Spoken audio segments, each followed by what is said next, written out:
Hello दोस्तों, एक बार फिर से आप सभी का स्वागत है आपके अपने यूट्यूब चैनल ज्योति आईएएस क्लासेस में। मैं कैसे स्वागत करता हूं आपका। दोस्तों, आज की जो वीडियो होने वाली है ये करंट अफेयर के ऊपर है। पिछले कुछ दिनों से हमारी वीडियोज नहीं आ रही थी, तो अब हम कोशिश करेंगे कि आपको अच्छे से जो करंट अफेयर है उसको करवाएं, और भी बहुत सारी वीडियोज हम लाने जा रहे हैं।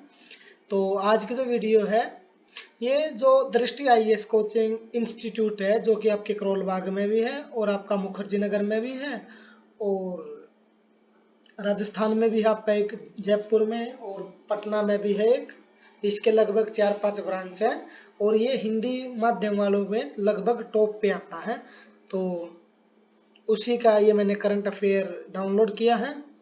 आप भी अगर आप इसको देखना चाहते हैं, अगर आपको पढ़ना है यहाँ से इस वीडियो से अलग, तो आप दृष्टि आईएएस की ऑफिशियल वेबसाइट पे जाके आप इसको देख सकते हैं, आप इसको पढ़ सकते हैं। वहाँ पे आपको और भी ज़्यादा इससे अच्छा अच्छा कंटेंट मिलेगा।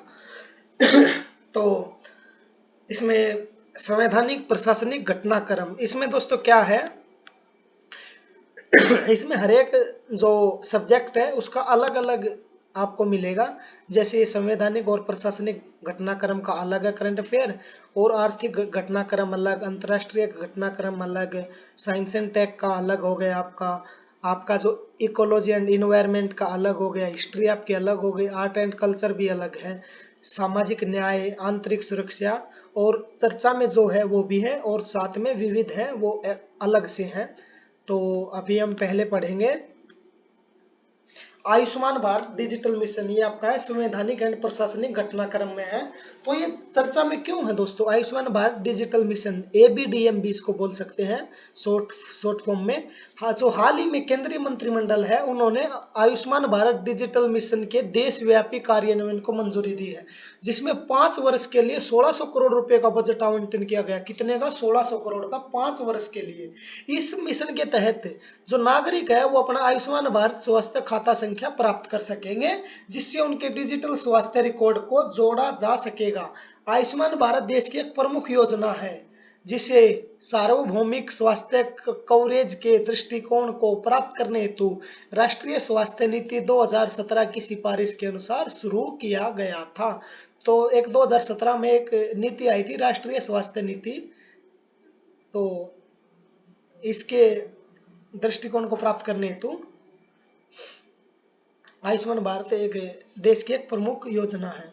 तो आयुष्मान भारत डिजिटल मिशन, इसे कब लॉन्च किया गया था? इसे सितंबर 2021 में प्रधानमंत्री द्वारा एक वीडियो कॉन्फ्रेंस के माध्यम से लॉन्च किया गया था।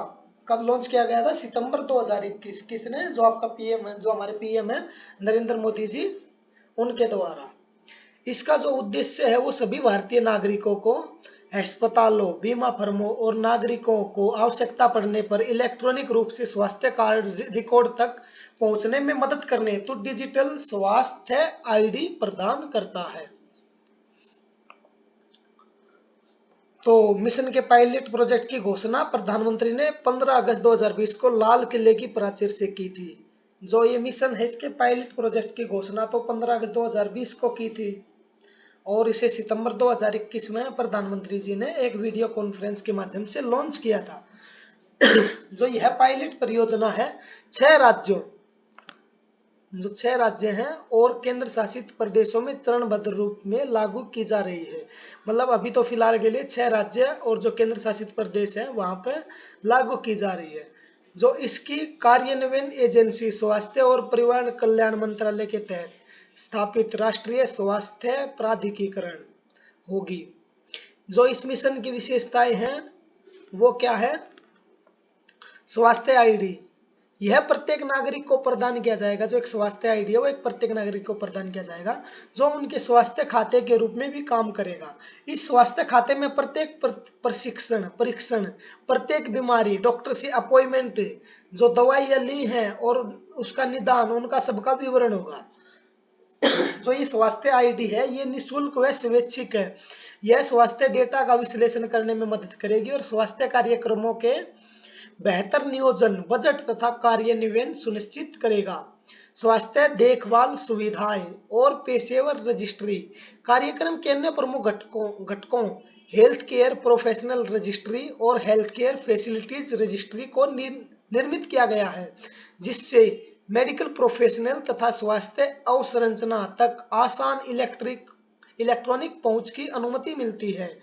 HPR मतलब हेल्थ केयर प्रोफेशनल रजिस्ट्री चिकित्सा की आधुनिक और पारंपरिक दोनों प्रणाली में स्वास्थ्य सेवा प्रदान करने वाले सभी स्वास्थ्य पेशेवरों का एक व्यापक डिजिटल भंडार होगा।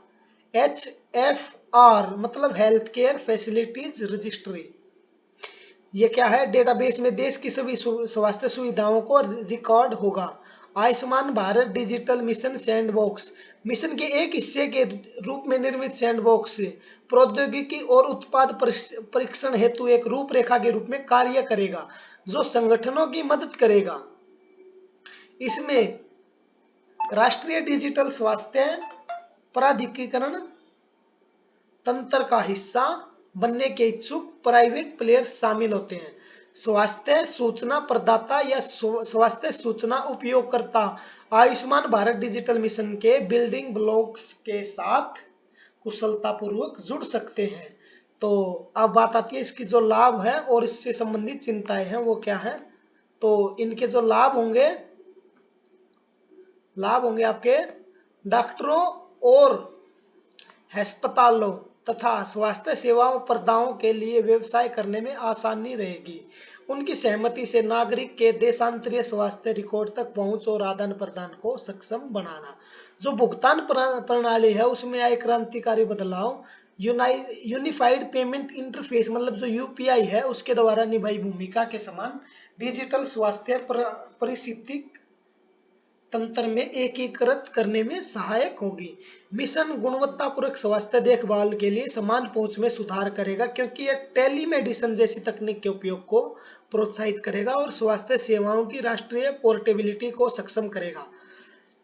ये तो भी थे दोस्तों इसके लाभ और इसकी चिंताएं, इसके लाभ थे और अभी इसकी जो चिंताएं हैं वो है डेटा सुरक्षा बिल की कमी के कारण निजी फर्मों और बैड प्लेयर्स द्वारा डेटा का दुरुपयोग हो सकता है। जो हमारा जो डेटा है मेडिकल संबंधी वो उसका दुरुपयोग हो सकता है। नागरिकों का बहिष्करण और सिस्टम में खराबी के कारण स्वास्थ्य सेवा से वंचित होना भी चिंता का विषय है।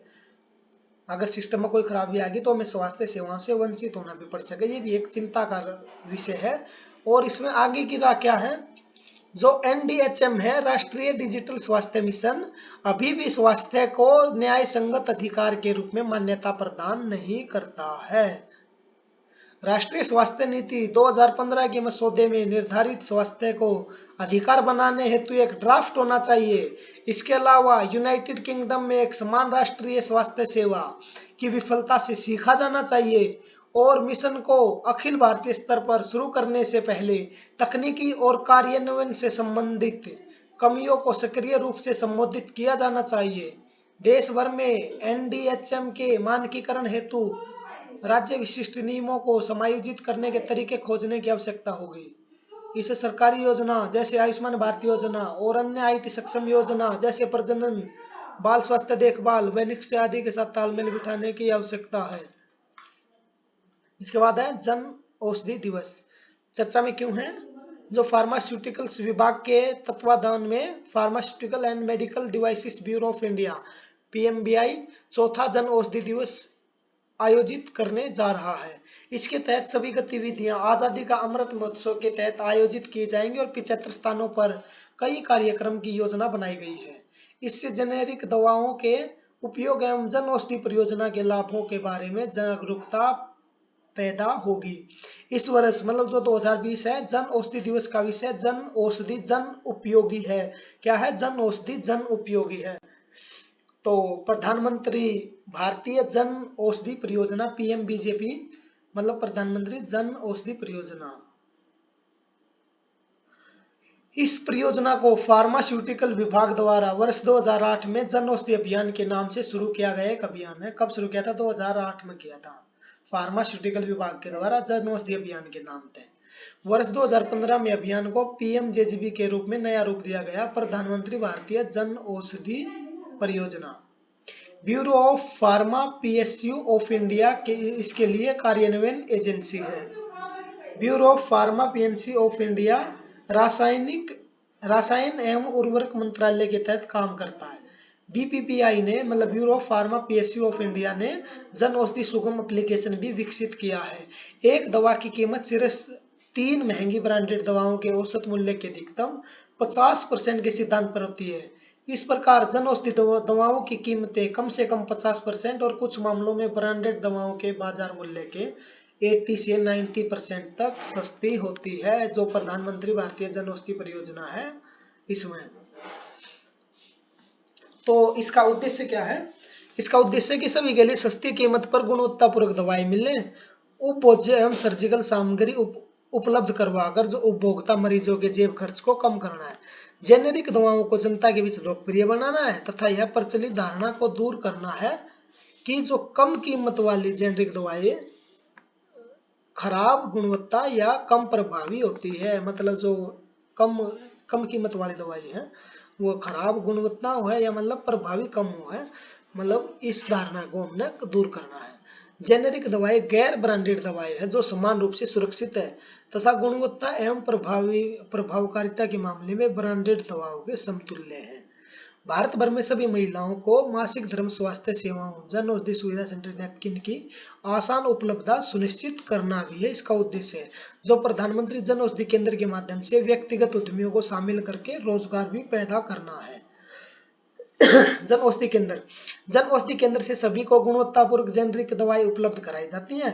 Bureau of pharma PSU in India प्रधानमंत्री भारतीय जन औषधि परियोजना के एक हिस्से के रूप में जन औषधि केंद्रों का समर्थन करता है। सरकार ने जो मार्च 2025 के अंत तक प्रधानमंत्री भारतीय जन औषधि केंद्र की संख्या को बढ़ाकर 10,500 का लक्ष्य रखा हमने, और 31 जनवरी 2022 तक केंद्रों की संख्या बढ़कर 8,675 हो गई है। पीएम बीजेपी के उत्पाद समूह में 1451 दवाएं और 240 सर्जिकल उपकरण शामिल है। इसके अलावा जो नई दवाएं हैं और जो न्यूट्रास्यूटिकल उत्पाद हैं जैसे प्रोटीन पाउडर हो गया, मोल्ट आधारित खाद्य पूरक हो गया, प्रोटीन इम्यूनिटी बार, सैनिटाइजर, मास्क, ग्लूकोमीटर, ऑक्सीमीटर आदि भी लॉन्च किए गए हैं। प्रदर्शन का विश्लेषण, जो चालू वर्ष है वित्त वर्ष 2021-22 में जो पीएम बीजेपी ने 751.42 करोड़ रुपए की बिक्री की है। इसके परिणाम स्वरूप देश के नागरिकों को लगभग 4500 करोड़ रुपए की बचत हुई है। यह योजना स्थायी और नियमित आय के साथ स्वरोजगार का एक अच्छा स्रोत भी प्रदान कर रही है। एक सर्वेक्षण के अनुसार प्रति स्टोर प्रति माह औसत बिक्री बढ़कर 1.5 लाख रुपए हो गई है। ओवर द काउंटर एक ऐसी दवाओं को संदर्भित करता है जो बिना प्रिस्क्रिप्शन के खरीदी जा सकती है। उसके बाद अगला जो टॉपिक है वो चंडीगढ़ द्वारा राज्यसभा सीट की मांग चर्चा में क्यों है दोस्तों? जो हाल ही में जो चंडीगढ़ नगर निगम है वहां पर अभी आम आदमी पार्टी की सरकार बन गई है। जो चंडीगढ़ नगर निगम है उन्होंने क्या किया, जो हमारा संविधान का अनुच्छेद 80 है उसमें संशोधन के प्रस्ताव को मंजूरी दी है ताकि उसके पार्षद राज्यसभा में एक प्रतिनिधि भेज सके। भारत के संविधान का जो अनुच्छेद 80 राज्यों की परिषद की संरचना से संबंधित है जिसे उच्च सदन राज्यसभा कहा जाता है। अभी तक चंडीगढ़ का राज्यसभा में कोई प्रतिनिधित्व नहीं है। प्रस्तावित विधेयक की मांग, बिल के द्वारा एक प्रावधान जोड़ने की मांग की गई है जिसके तहत राज्य परिषद में केंद्र शासित प्रदेश चंडीगढ़ का प्रतिनिधि एक निर्वाचक मंडल द्वारा चुना जाएगा। निर्वाचक मंडल के संविधान के अनुच्छेद 80 में पंजाब नगर निगम अधिनियम 1994 के तहत गठित चंडीगढ़ नगर निगम के निर्वाचित सदस्य शामिल होने चाहिए। एंट्री 32 चंडीगढ़ के साथ संविधान की चौथी अनुसूची में भी संशोधन की मांग की गई है। इसमें प्रत्येक राज्य और केंद्र शासित प्रदेशों से राज्यों की परिषद में प्रतिनिधित्व करने वाली सीटों की संख्या शामिल है। अभी तो चंडीगढ़ की स्थिति वो क्या है, जो चंडीगढ़ है वो बिना विधानसभा वाला एक केंद्र शासित प्रदेश है और निम्न सदन या लोकसभा में संसद सदस्य एमपी की एक सीट है। चंडीगढ़ के निवासी है वो प्रत्यक्ष मतदान के माध्यम से हर 5 साल में एक सांसद का चुनाव करते हैं। पांडुचेरी, जम्मू कश्मीर, जो एनसीआर क्षेत्र, दिल्ली केंद्र शासित प्रदेशों का राज्यसभा में प्रतिनिधित्व है, जबकि लद्दाख, चंडीगढ़, दादर और नगर हवेली, दमन दीव, अंडमान निकोबार द्वीप समूह तथा लक्षद्वीप का उच्च सदन राज्यसभा में कोई प्रतिनिधित्व नहीं है। पंडुचेरी का है, जम्मू कश्मीर का है और जो दिल्ली का है। लेकिन जो लद्दाख, चंडीगढ़, दादर नगर हवेली, दमन दीव, अंडमान निकोबार द्वीप समूह, लक्षद्वीप, इनका राज्यसभा में कोई भी प्रतिनिधित्व नहीं है।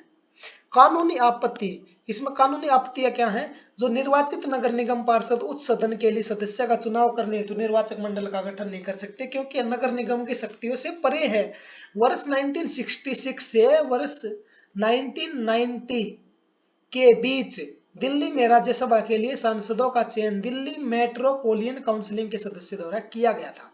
महानगर परिषद, मेट्रोपोलिटन काउंसिल और नगर निगम जो म्युनिसिपल कॉरपोरेशन में अंतर है। विधानमंडलों के निर्वाचन मंडल और एमसी पार्षदों के निर्वाचन मंडल में भी अंतर है। साथ ही चंडीगढ़ में दिल्ली की तरह कोई विधानसभा नहीं है, जो एक केंद्र शासित प्रदेश भी है, और शहर में एक महानगरीय परिषद का भी अभाव हो जो राष्ट्रीय राजधानी में मौजूद है। साथ ही राज्यसभा सांसद का चयन करना नगर निगम के कार्य की सूचीबद्धता के दायरे से बाहर है। नागरिक निकाय के कार्यों को सूचीबद्ध किए गए कार्यों के दायरे से विस्तार किया जाना संभव नहीं होगा, तथा यह नगर निगम के ऐसे किसी भी संवैधानिक आदेश के खिलाफ होगा। जैसे कि नागरिक निकाय ने संशोधन को अपनी सहमति दी है, केंद्रीय प्रदेश प्रशासन इसे आगे विचार के लिए गृह मंत्रालय को भेजेगा और फिर इसे संसद को भेजा जाएगा।